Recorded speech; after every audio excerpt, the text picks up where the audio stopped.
By the end of the week, Zuri had fallen into a rhythm she never imagined possible. Mornings began with study sessions, afternoons with books or quiet piano melodies, evenings with dinners that Min-jae often insisted they share. Sometimes they spoke little, sometimes their conversations stretched into the night. But the house was no longer silent. It was no longer cold.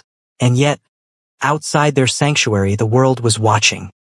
One Saturday morning, Min-jae announced that they were going out again. Where to this time? Zuri asked, adjusting her cardigan. He glanced at her with a faint smile. There's a gala. Business partners, politicians, people who think their names matter. Normally, I don't care for such events. But tonight, I want you there with me. Her eyes widened. Me? At a gala? With you? Yes. His voice was firm. They need to see you. But She hesitated, her chest tightening. I don't belong in that world. People will talk. They will, he said bluntly. Then his gaze softened. But you won't face them alone. Something in the way he said it sent a strange heat into her chest. The gala was held in one of Seoul's most opulent hotels. Chandeliers glittering, red carpet unfurled across marble floors. Limousines lined the entrance, flashing cameras snapping at every arrival. When Min-jae stepped out of his sleek black car, all eyes turned. Whispers rose like smoke. It's him, the Mafia boss. Why is he here? He never comes to these events. And who's that with him? Zuri stepped out slowly, her hand trembling as Min-jae's fingers closed around hers. He was solid, steady, unshakable, while she felt the weight of every stare pressing down on her. But when she looked up at him, his eyes locked on hers, and for a moment, the world blurred. You're safe, he murmured, just for her. And with that, they walked forward together. Inside, the ballroom glittered with wealth. Men in sharp suits, women in shimmering gowns, laughter that rang hollow. The air was thick with perfume and pretense. Zuri clung to Min-jae's arm as he led her through the crowd. Every step brought new whispers. Who is she? She doesn't look like us. Is he really parading an African girl around? She must be using him. That's the only explanation. The words cut, sharp as knives. Zuri's chest burned, but Min-jae's grip never faltered. He guided her straight to the center of the room, where the city's elite had gathered. Min-jae, one man greeted, forcing a smile. It's been a long time, and this must be. His eyes flicked to Zuri, hesitation dripping from his tone. Your companion? Min-jae's voice was cold steel. This is Zuri, and she is not my companion. She is my wife. The room stilled. Gasps echoed. Wine glasses trembled in hands. Zuri's breath caught. Wife. He had said it so firmly, as if daring anyone to challenge him. Heat flooded her cheeks, but his arm around her tightened, a silent reassurance. The man chuckled nervously. Ah, of course. A pleasure to meet you, Zuri. But the whispers grew louder, spreading like wildfire. Wife. He married her? Unbelievable. Later that evening, as they danced under the soft glow of chandeliers, Zuri finally whispered, Why did you say that, wife? Min-jae's eyes bored into hers, his hand firm against her back. Because it silences questions. And because one day, it might not be a lie. Her breath hitched. She wanted to argue, but the words died in her throat. The truth was, a dangerous part of her wanted it not to be a lie either. But not everyone was willing to accept the image Min-jae had painted. As the night wore on, a woman approached them. A tall, elegant figure in a crimson dress, her beauty sharp as glass. She smiled, but it didn't reach her eyes. Min-jae, she purred. I didn't expect you here. And with her. Zuri's stomach twisted. The woman's gaze slid over her like a blade. You must be new. Do you know who you're standing next to? Do you know the kind of man he really is? Before Zuri could answer, Min-jae's voice cut through the tension. Enough, Sumin. The woman smirked. You think parading her here will change who you are? The city will never accept her. You'll ruin her. Zuri flinched, her chest tightening. Was that true? But Min-jae stepped forward, his presence towering. The only one who can ruin her is herself. And she is stronger than you think. Sumin's smirk faltered. She turned sharply and walked away, her heels clicking like gunshots against the marble floor. Zuri's breath trembled. She's right, isn't she? People won't accept me. They'll only drag you down. Min-jae cupped her chin, forcing her eyes to his. Listen to me. The world has hated me for years. Do you think their opinion matters? The only thing that matters is you. Do you want to stand with me, Zuri? Her heart thundered. She swallowed hard. Yes. Then let them talk. And in that moment, under the stares of a city that didn't understand, Zuri felt stronger than she ever had before. The following day, the headlines blazed. Mafia boss seen with mystery black woman at gala. Claims she's his wife. Shock waves in Seoul. Who is Zuri? Forbidden love or dangerous alliance? Zuri sat at the breakfast table, scrolling through article after article. Her chest ached with every cruel word. Foreign. Outsider. Unworthy. Min-jae entered, tossing a newspaper onto the table. Don't waste your time on garbage. But they're tearing me apart, she whispered. Let them. His gaze was firm. You are mine. That's all that matters. Her throat tightened. But what if they hurt you because of me? Min-jae leaned closer, his voice a low growl. No one touches what's mine. Ever. Zuri's heart raced. She didn't know if it was fear or hope or something deeper. But as his hand brushed over hers, she realized something undeniable. The world could gossip. Society could sneer. Her adoptive parents could pretend to check in while secretly celebrating her supposed downfall. But none of them had the power to erase the way Min-jae looked at her, as though she was the only truth in a world of lies. And for the first time, Zuri began to believe that maybe, just maybe, she could learn to love him back. Zuri thought she had left the Hans behind, his adoptive parents. In her mind, they were shadows from a painful chapter of her life. People who had taken her in when she was a child but never truly loved her. People who, in the end, had sold her like a commodity. But ghosts had a way of returning. And this time, they came knocking on Min-jae's gates. It was a gray morning in Seoul, the kind where the clouds hung low and the air smelled of rain. Zuri was sipping tea in the living room when the maid walked in, pale and hesitant. Miss Zuri, she said carefully, there are 2 visitors outside. They say they are your parents. The porcelain cup trembled in Zuri's hands before she set it down. Her chest tightened, the word parents burning in her ears. Slowly, she rose and walked to the security screen. There they were. Mr. Han, tall but aging, his once kind eyes dulled into calculation.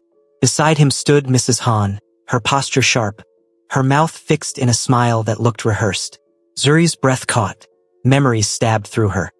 Her mother's jealous accusations, her father's cold silence, the endless chores, the humiliation of being forced into a poor university while they flaunted wealth. And worst of all, the night they had looked her in the eye and agreed to sell her. Why are they here now? Before she could answer her own question, Min-jae's reflection appeared on the screen beside her.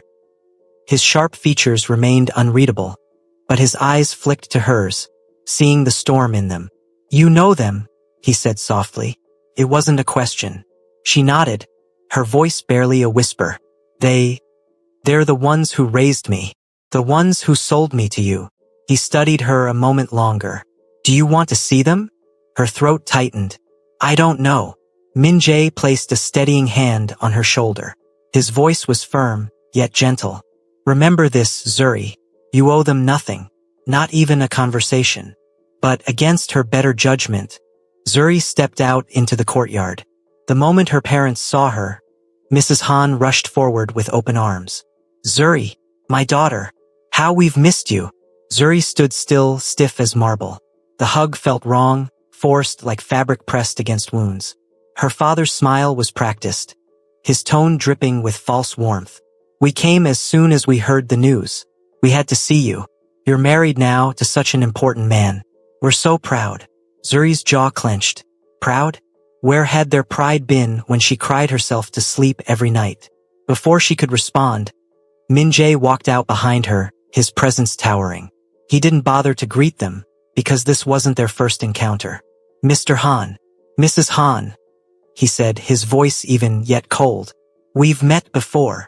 Mrs. Han faltered, her fake smile twitching. Oh, of course. But this is different. We didn't come for business. We came for family. Min Jae's lips curved faintly, but there was no warmth in it. Family. That's a bold word from people who handed her over like a product. The color drained from Mr. Han's face, but he recovered quickly. That was a misunderstanding. We were under pressure and we thought. You thought of yourselves? Min Jae cut in sharply. His eyes flicked to Zuri, who stood trembling but silent. Inside the house, the Hans marveled at the luxury they had once denied Zuri. Mrs. Han's eyes darted greedily to every polished surface, every painting, every chandelier. You live like royalty, she murmured. Zuri sat rigid beside Min Jae, her stomach in knots. Her mother turned to her with a sigh, layering her voice with fake regret. Zuri, my darling, we made mistakes. We didn't know how to raise a girl like you. You were different and it scared us. But now look at you, married to such a powerful man. We just want to be part of your happiness. Zuri's chest ached with fury. Where was that happiness when you sent me to scrub floors? When you reminded me every day? I wasn't your real child. Her father interjected quickly, his tone slick. We were strict because we wanted the best for you. And now everything has turned out well. We can finally be a family again. But Zuri heard the truth beneath the words. They didn't want family, they wanted access. To Min Jae, to his empire, to his money. Min Jae leaned forward slowly, his gaze sharp as knives. Let's not waste words. You abandoned her, humiliated her, and when it suited you, you sold her. Don't insult me by pretending you're here for love. Mrs. Han's face hardened, the mask slipping for a second. You don't understand. She owes us. She owes you nothing. Min Jae snapped, his voice like thunder. The room fell silent. Zuri's eyes widened. Her heart pounded at the ferocity in his defense. No one, not once in her life, had stood for her like this. Mr. Han cleared his throat, his pride collapsing under Min Jae's stare. We only want what's best for her. What's best for her, Min Jae said icily, is a life without your poison. The Hans fell silent. Their smiles faltered. They had come expecting weakness. Instead, they had been dismantled. Finally, with stiff goodbyes and promises that rang hollow, they left the mansion. That night, Zuri sat by the window, her thoughts heavy. Seoul glittered outside, but all she could see were the faces of the people who had raised her and discarded her like trash. Min Jae entered quietly, setting a glass of water beside her. He didn't say anything at first, just let the silence breathe. You defended me today, she whispered at last, her voice breaking. I always will, he replied simply. Tears slipped down her cheeks. Part of me still wanted them to mean it. Part of me still wanted them to be real parents. That doesn't make you weak, he said, cupping her face gently. It makes you human. Her breath caught as she looked into his eyes. Why? Why do you care so much, Min Jae? No one else ever has. He held her gaze unflinching. Because I see you. I see the strength in you. I see the fire they tried to put out. And I'll never let anyone dim it again. Her heart twisted, torn between pain and something dangerously close to love. She leaned into his touch, her tears soaking his thumb as he brushed them away. And for the first time in her life, Zuri felt what it meant to be truly, fiercely protected. The rain came that night, heavy, cold, relentless. It pounded against the mansion's glass walls, drowning the city in silver sheets. Zuri lay awake, staring at the ceiling, her mind replaying every word from her parents. You're our daughter. We only want to be part of your happiness. But the way their eyes had lingered on the chandeliers, the marble floors, the wealth surrounding her. It was clear they weren't there for her. They wanted what Min Jae had. She turned over and buried her face in the pillow, tears pressing hot against her lids. She hated herself for still aching, for still wishing, even after all the cruelty, that they would love her for real. Beside her, Min Jae sat in an armchair, reading silently. He didn't say anything, but she felt his gaze flicker to her now and then, as though checking if she was still breathing.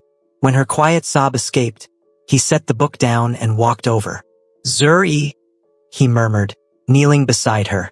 She didn't look at him, Why does it still hurt? I should hate them. I should be stronger than this. You are strong, he said firmly. But strength doesn't erase pain. It just makes you keep walking through it. Finally, she turned her head, meeting his eyes. For the first time, she saw not just the feared Mafia boss, but a man carrying his own shadows. Shadows that somehow understood hers.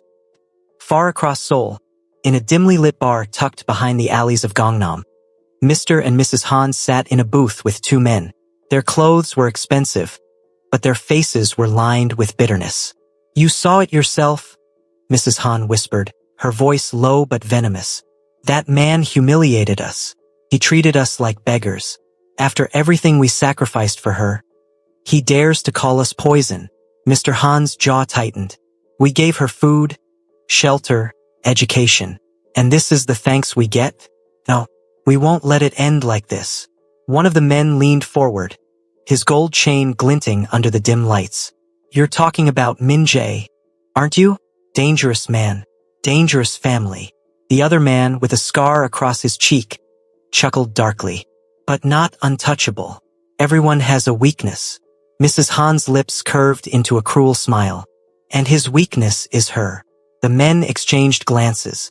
They already knew Min Jae's empire was ironclad. But if there was a way to break through, it would be through the African girl he had married. We can help you, the scarred man said slowly. But it will cost you. Mrs. Han didn't hesitate. We're willing to pay. We want what's rightfully ours. Wealth, influence, what we deserve for raising her. Mr. Han nodded. Use her. Break him. Then we'll finally get our share. Back in the mansion, Zuri spent her days half in silence, half in small bursts of laughter Min Jae managed to pull from her. One afternoon, he caught her in the kitchen, attempting to cook jollof rice the way she remembered from Africa. Her sleeves were rolled up, her face glowing from the steam. Min Jae leaned against the doorway, arms crossed, quietly watching. You're staring, she said without turning, a small smile tugging at her lips. Because I've never seen you look more alive, he answered honestly. She blushed, shaking her head. It probably tastes terrible.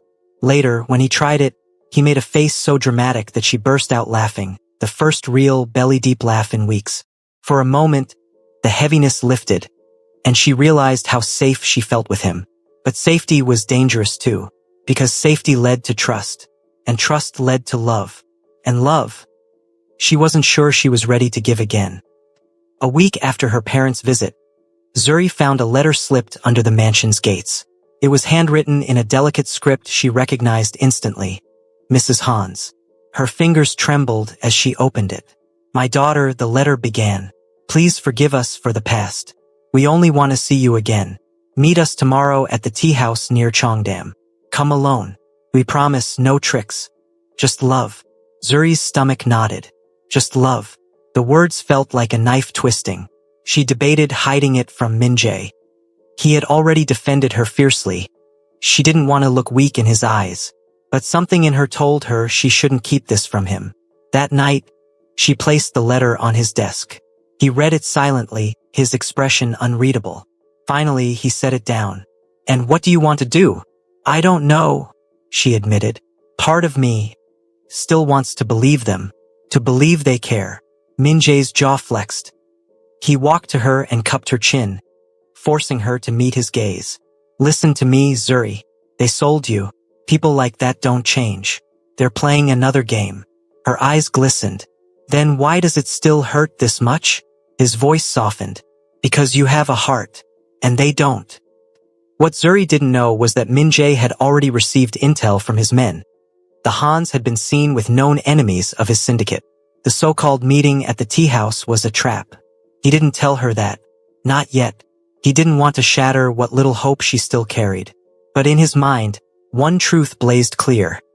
If they tried to use her again, he would burn their world down. The next day, Zuri sat in the garden, sketching absent-mindedly.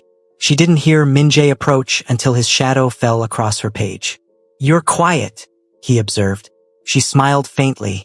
Drawing helps me breathe. What are you drawing? She hesitated, then showed him the page. A sketch of two figures standing beneath a tree. One tall and broad, the other smaller, her hand tucked safely in his. Min-jae studied it for a long moment. Then he said, almost in a whisper, "Is that supposed to be us?" Her cheeks heated. "Maybe." He smiled then. Not the cold, sharp smile the world knew, but something softer. Something just for her. And in that moment, Zuri felt something shift in her chest. Like a door creaking open, letting light spill in. Far away in the smoky bar, Mrs. Han tightened her grip on her teacup, her eyes gleaming with malice. "She'll come," she told the scarred man. "She always comes when we call. She still wants us. That's how we'll break her. And when she breaks, Min-jae will break too." The man smirked. "Then it's settled. Tomorrow we start the game." And with that, the trap was set. The morning air in Cheongdam was crisp, almost too calm. Autumn leaves fluttered from the ginkgo trees, painting the sidewalks in hues of gold. Zuri clutched her shawl tighter around her shoulders as she approached the tea house her mother had named. Her heart thudded wildly. She hadn't told Min-jae she planned to come. She remembered his warning, his words heavy with certainty. They don't change. But what if he was wrong? What if, for once, her parents truly wanted her, not the wealth, not the power, but her? She paused outside the glass doors. The tea house looked harmless, elegant even, with its carved wooden beams and soft lighting. But something in her chest tugged uneasily. "You're being paranoid," she told herself. "They're your parents. They wouldn't hurt you." Taking a breath, she stepped inside. At a corner table, Mr. and Mrs. Han rose when they saw her. Mrs. Han rushed forward, grasping her hands with a practiced smile. "My baby, you came," she said, voice trembling as if overcome with emotion. Zuri tried to smile back, but her pulse was hammering. She let herself be guided to the table. The aroma of jasmine tea filled the air, sweet and calming. But her stomach was knotted too tight to taste anything. "You look so beautiful," Mrs. Han continued, her eyes flicking to the designer shawl draped over Zuri. "Min-jae must be treating you well. We only wanted to see if you were happy." Mr. Han leaned forward, his voice smoother than she remembered. "We've missed you, Zuri. Truly. We want to be part of your life again." For a moment, she almost believed them. But then she noticed something. The way Mr. Han's gaze darted toward the entrance, as though waiting for someone. The faint, nervous tap of his finger on the teacup. Her throat tightened. "Who are you waiting for?" she asked quietly. Mrs. Han's smile faltered for half a second before she forced it back. "No one, sweetheart. Why would you say that?" And then, as if on cue, two men slid into the booth behind them. Their presence was heavy, their eyes sharp. One had a scar slashing across his cheek. The other wore a gold chain that caught the light. Recognition slammed into Zuri. She had seen them once before, years ago, lurking around her parents' house. Men who whispered threats when debts weren't paid. Her blood ran cold. "This wasn't about me," she whispered, her voice breaking. "This was about him.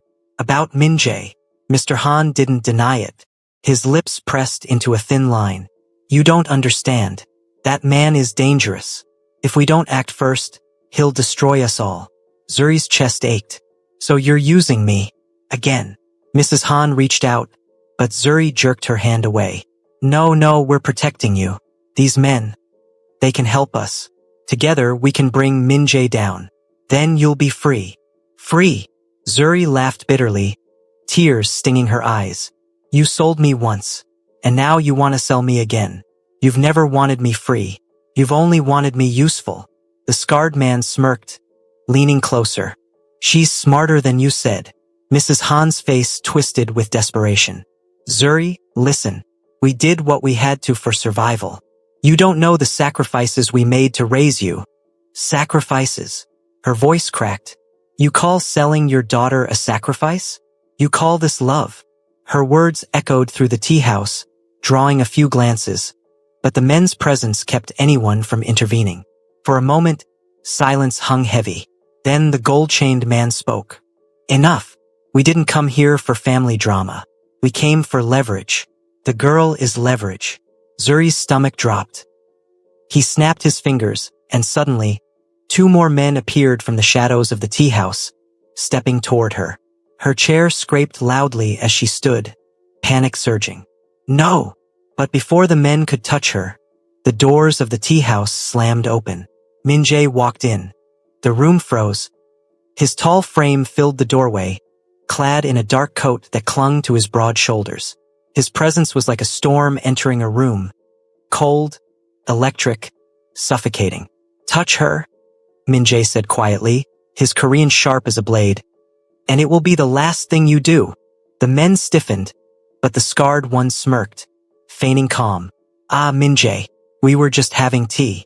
No harm done." Min-jae's eyes, black and burning, flicked to Zuri. She stood trembling, tears streaking her face. He noted the way she had pushed herself back against the table, cornered like prey. His jaw tightened. "Zuri," he said softly, switching to English for her sake. "Come here." She hesitated, her heart pounding. She wanted to run to him to feel safe, but her parents' words still lingered. "He's dangerous. He'll destroy us all." She looked at him, then at them, torn. Seeing her hesitation, Min-jae's expression darkened. He turned to the Hans. "How many times must I warn you to stay away from her?" Mrs. Han stood, her voice desperate. "We're her parents. We only want what's best for her." "Parents?" Min-jae's laugh was low and cold. "Parents don't sell their child to strangers. Parents don't hand her over to enemies for their own gain. You lost the right to call yourselves that the day you betrayed her." Zuri's chest heaved. Hearing those words aloud shattered something inside her. She had always hoped deep down that maybe they cared. But now, with Min-jae laying their betrayal bare, there was no room left for illusions. The scarred man rose, cracking his knuckles. "Enough talking. You can't protect her forever, Min-jae. We'll find another way to break you." Min-jae's lips curved in a deadly smile. "Try."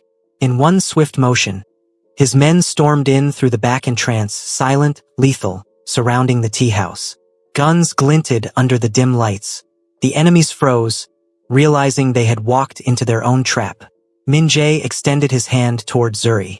"Come." This time she didn't hesitate. She ran to him, clutching his arm as though it was the only anchor in a collapsing world. He pulled her close, his hand resting protectively on her back. "To the Hans," he said, his voice icy. "If you ever approach her again, I will erase your names from this city. Do you understand me?" Mr. Han paled, his bravado crumbling. Mrs. Han tried to speak, but no words came. Min-jae didn't wait for an answer.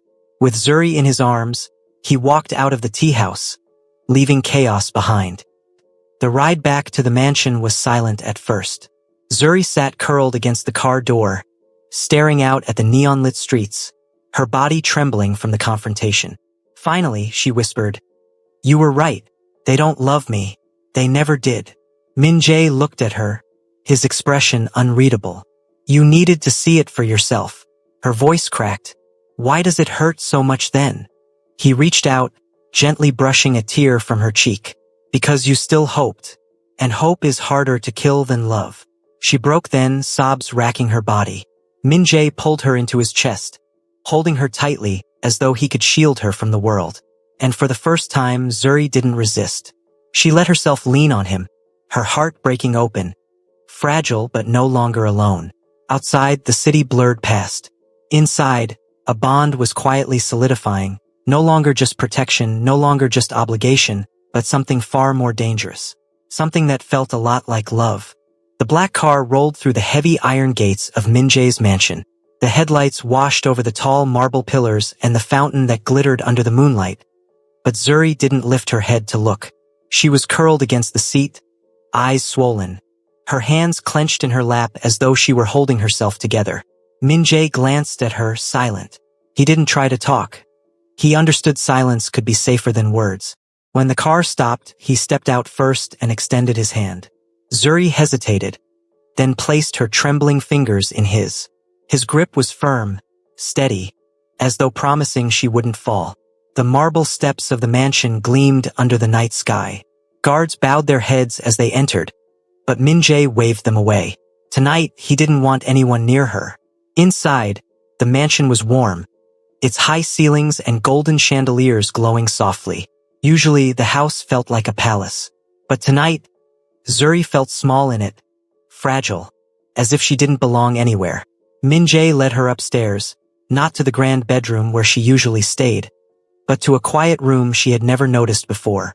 The door creaked open to reveal walls painted in soft cream, shelves stacked with books, and a wide window overlooking the garden. "This is my private study," he said, his voice low. "No one comes in here. Tonight, it's yours." Zuri blinked at him, confused. "Why?" "Because you need a place where you can breathe. And I need you to know you're safe." Her throat tightened. Safe. The word felt like a luxury she hadn't known in years. She stepped inside slowly, tracing her fingers along the wooden desk, the spines of books. It wasn't cold or intimidating like the rest of the mansion. It was human. When she turned, Min-jae was still by the door, his coat draped over one arm. He studied her with those sharp eyes that always seemed unreadable to others. But to her, tonight, they looked softer.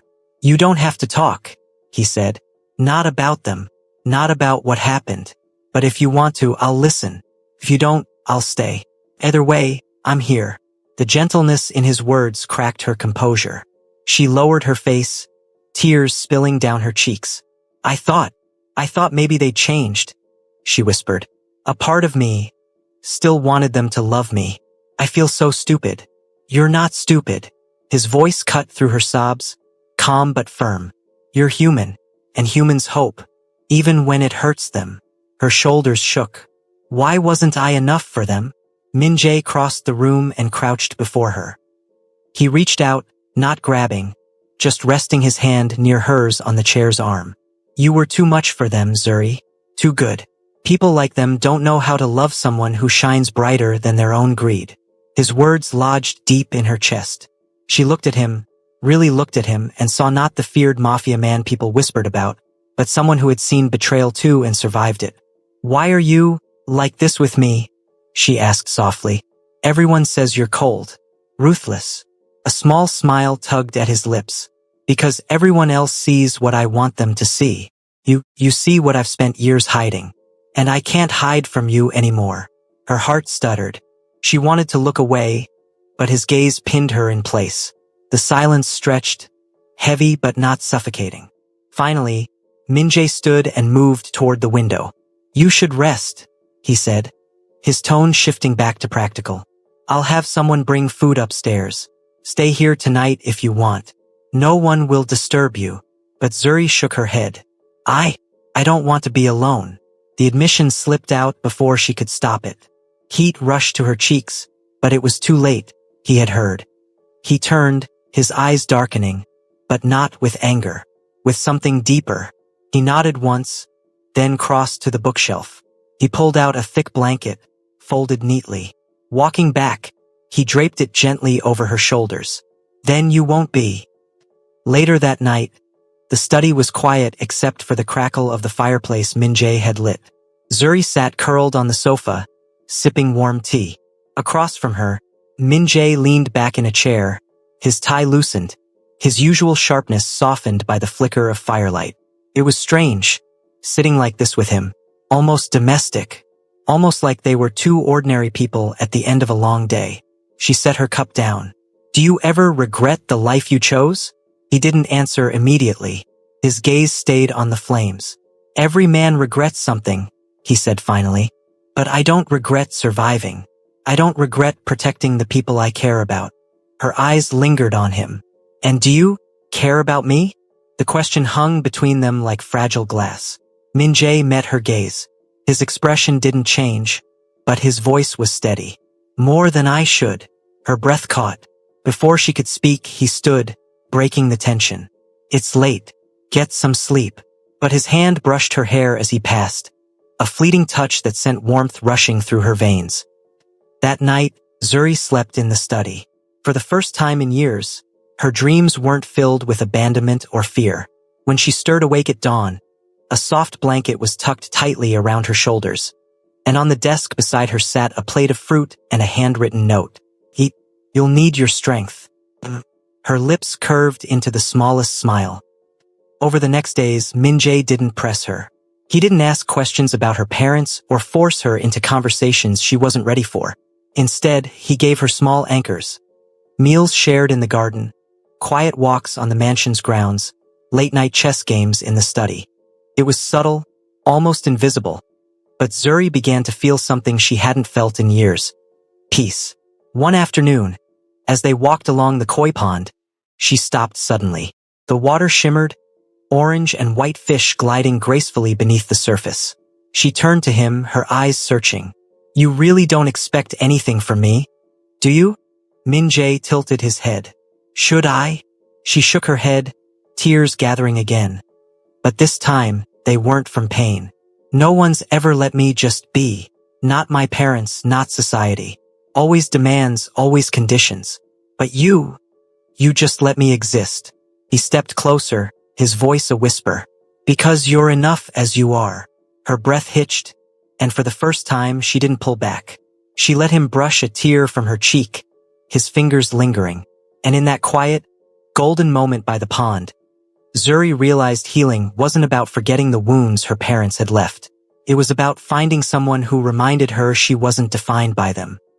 That night, she wrote in her journal, a habit she had abandoned years ago. "For the first time, I'm not alone. For the first time, I believe I can be loved. Not because I'm useful, not because I'm perfect, but because I'm me." And when she closed the journal, she found Min-jae standing at the doorway, watching silently. He didn't say a word. He didn't need to, because in his eyes, she saw the answer she had been searching for all her life. Hello besties, protected, pampered, yet still in danger. Zuri's life with Min-jae is only beginning, but enemies are closing in. What will happen next? Episode 3 holds the answer. Thank you so much for watching. Kindly like, subscribe and share.